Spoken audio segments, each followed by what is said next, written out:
حضرتك طيب ربنا يخليك. عايزك كده تكلمني عن مباراة الزمالك وخروج أيمن حفني من التشكيل والمفاجآت اللي حاصلة في الفترة اللي فاتت دي. ما هو ايمن حفني خارج اصابه ولا اسباب فنيه؟ لا، أسباب فنية.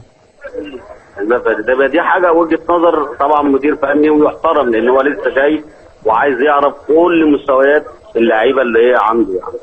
بس في مباراة مهمة زي دور ال 16 يعني انت عارف ان ايمن حفني برضو بيأثر كويس لما بيكون اكيد في حاجة. طبعا، وايمن وجوده في الماتشات ديت بيفرق كتير، بس انا برضو هندي فرصه للراجل ان هو يمكن له حاجه تانية في دماغه. يمكن له مثلا تكتيك معين ايمن مش هيقدر ينفذه له، فاحنا هنشوف بكره وبعد الماتش نطلع نقول اذا كان ايمن كان هو محتاجه ولا مش محتاجه، ايمن فرق ولا ما فرق. طب من وجهة نظر حضرتك مين المهاجم المناسب لهذه المباراة؟ يعني شفنا مايوكا الماتش اللي فات، احمد جعفر استبعد، في باسم مرسي، ستانلي، شايف مين يكون المهاجم في المباراة دي؟ والله هي بص، الطريقه هي اللي هتنجح المهاجم. يعني اللي انا شايفه في الماتش اللي فات والماتشات اللي قبل كده اللي كان باسم بيلعبها، ان المفروض طالما في راس حربه وراجل بتاع صندوق زي مايوكا او احمد جعفر، يبقى لازم اكثف لعب من على الاجناب. كل لعب يبقى لازم كروسات من على الاجناب عشان توصل للراجل ده، لان الراجل دوت انا مش عايزه يطلع بره الصندوق يبقى محصل. انا عايز ان انا اكثف له الكروسات عشان يجيب لي واحده او اثنين والماتش بيخلص بواحده او اثنين. تمام.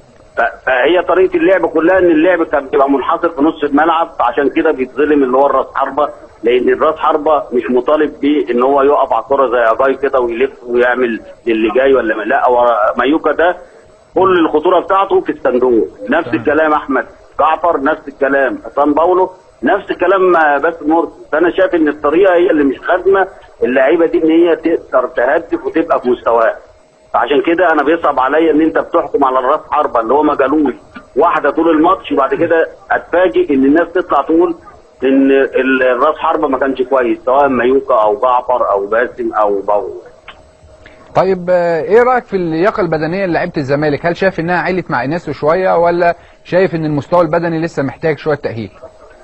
لا احنا بنتكلم في اخر الموسم يا استاذ احمد، يعني قالت بيه كوره ان اللعيب وصل دلوقتي اقل حاجه 95% من لياقته البدنيه، لان احنا خلاص احنا بنفنش الدوري.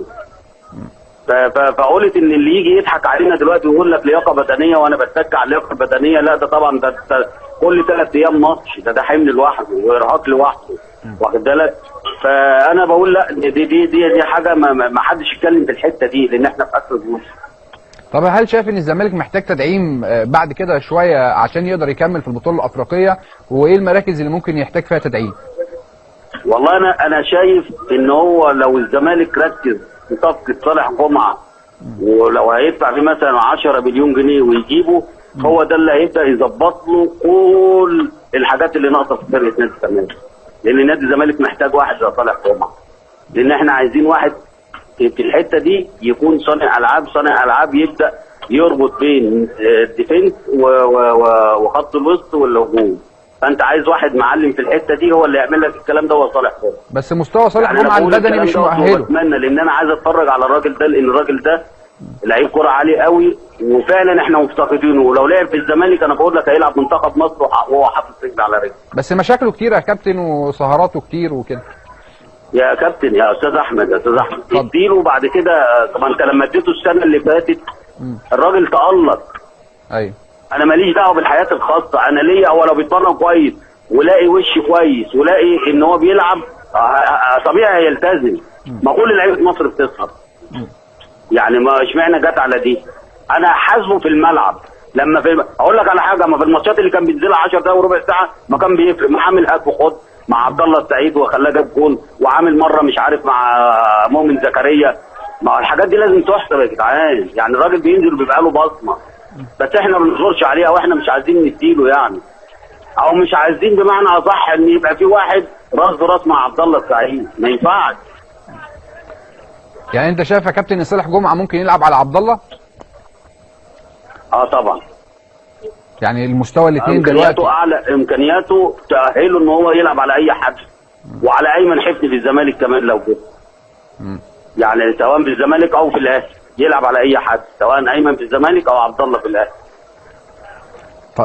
كابتن رضا، كان في تصريح كده تناقلاته يعني على اليوتيوب وبتاع، في تصريح منك ضد الكابتن حسام، هل الكلام ده مظبوط ولا مش مظبوط؟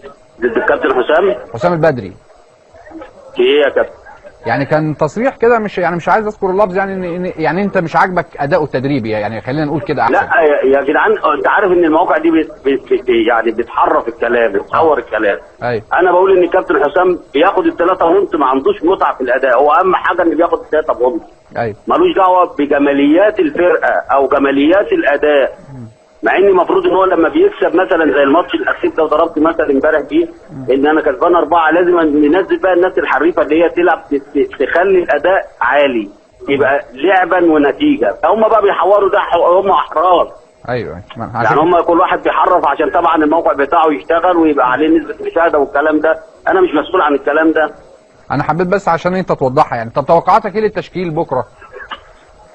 والله انا ما اعرف مين اللي دخل، بس انا عارف ان طبعا اكيد لان الراجل مركز بقاله فتره، يمكن من اخر ماتش له اللي فات اللي هو كسبه، فاكيد ان هو مركز وهيلعب بطريقه غير الطريقه اللي كان بيلعب بيها في الدوري. فبكره نشوفه، بعد ما ان شاء الله نتفرج نبقى نطلع ونقول بقى ايه الايجابيات وايه السلبيات، والزمالك استفاد ولا ما استفاد، او ان هو كان عنده حق في ابعاد ايمن حفني، بحيث ان هو ممكن يكون مثلا بيبعده فنيا عشان ان هو يرجع للمستوى تاني.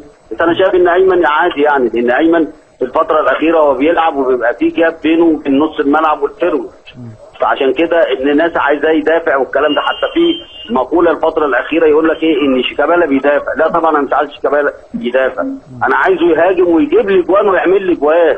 هو ده شيكابالا. انا فرحتي ما هو جه في فتره برضه من الفترات كده وقال لك ان حازم امام ايه رايكم فيه لما هو بيرجع يدافع؟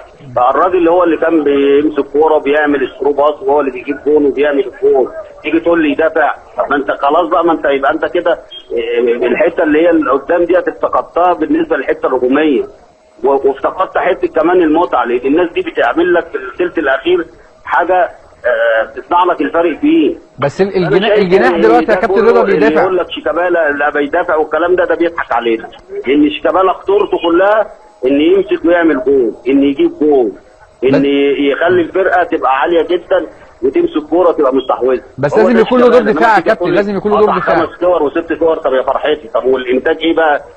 عمل كام جول؟ طب يا كابتن رضا، الزمالك محتاج مهاجم افريقي يكون مميز؟ لا طبعا مش محتاج؟ لا انا بقول لك عنده 3 مهاجمين من الاعار التقيل.